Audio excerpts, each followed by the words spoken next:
Good evening. You'll have to forgive me for sitting instead of standing. I have a knee issue and will be undergoing knee replacement surgery in a few weeks. So standing for a long period of time is very painful. So I've chosen to sit down for this speech. Ventilation in any construction is very important. Proper ventilation ensures that a house or a building processes or circulates the bad air with fresh air. So as fresh air is taken in, then the bad air is expelled. In order for people not to get sick, nauseous, dizzy, possibly pass out and die, it's important that ventilation be where it needs to be and have proper ventilation so that people don't get sick. Much like our homes and buildings and the buildings where we work, we must allow the ventilation process to take place. In Proverbs 22:15, it tells us that folly is bound up in the heart of a child. And if you work with children, you understand how true that proverb is. Children have an innate need. They are created to run, jump, scream, laugh, and generally cause chaos.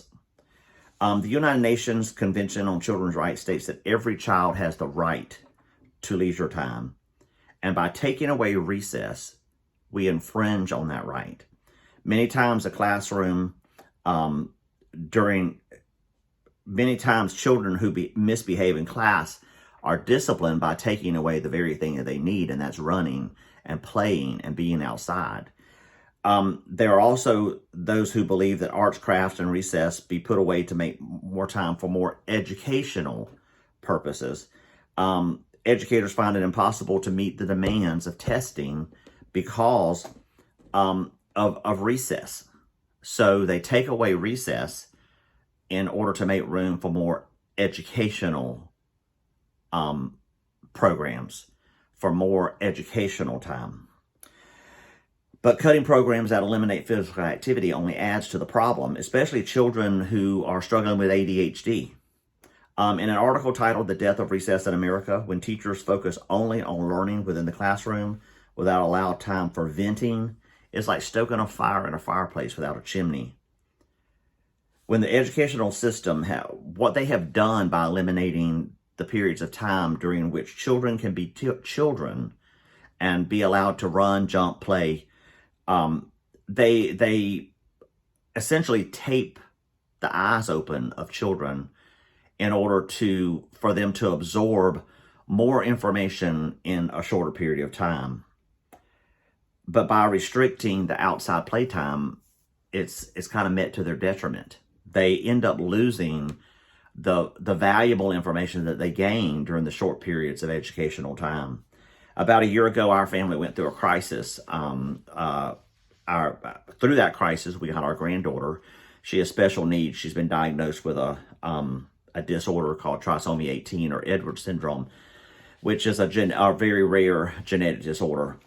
Through all of that, my daughter and her husband had adopted a Walker tree hound named Nellie. She is also special needs. She has a neurological disorder that causes her not to be able to handle changes without being very anxious. So she runs in circles. But she's a Walker tree hound, and she has to do what hound dogs do. She has to run. She has to be allowed time to sniff everything.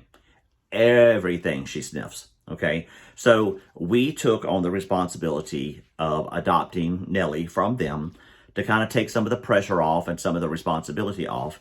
But we have to allow her in the many hours of the day that she has where she is calm. In order to have those times of calm, we have to allow her to have her times of chaos outside, where she's allowed to run in circles and bark and to sniff literally every corner of the yard, no matter how many times she sniffed it. And then she can be calm, except when the UPS man comes, or the Amazon man comes, or the DoorDash man comes, because then she believes that they are serial killers and she must protect us, and she runs and barks.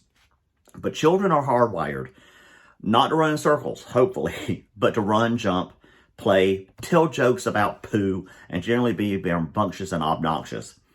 They are not naturally wired to study, recite, or to memorize, so it is necessary that they be allowed the time to be children so that they can accomplish the things later in life that will ensure that they can get jobs, marry well, and become functioning members of society. According to the National Association of Elementary School Principals, in 1989, 90% of school districts reported having recess twice per day. And now, only about 40% of school districts have, about 40% of those school districts have either reduced or completely eliminated recess time.